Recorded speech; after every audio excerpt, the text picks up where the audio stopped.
Ako din. Sa vitals na yung mga pasyente. Sabi ko, Hindi natin yan. maano nga siya, okay siya kasama, pero ayoko siya katrabaho. Si Carla at si Ana, di ba mag-spend yan sila. Nakaupo sila dun sa pinakasulok. Nandun ako bumisita. Sabi niya gano'n, sabi ko, alam na ako kung ano yung blood sugar na ganito, yung isang pasyente. Sabi niya, ay hindi pa eh, 9 o'clock na yung girl, di ba 10 o'clock yung sabihin? Mga 9:30 na. Sabi niya, ay hindi ko pa nakukuha. Sabi ko, okay, sabi niya.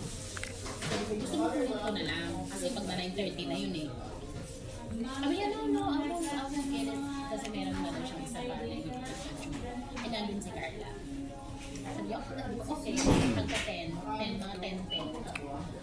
Eh, nandun na naman ako. Sabi ko, nakakawa yung blood sugar ni ganito. Wala pa rin. Sabi niya, I thought ikaw ang first time mo. Sabi niya sa akin. Sabi ni Carla, tanga, sinabi, nandito ako, sinabi mo, tayo ko po. Mas may ginagawa pa si Carla. Oo. Kahit ba't ba si Carla?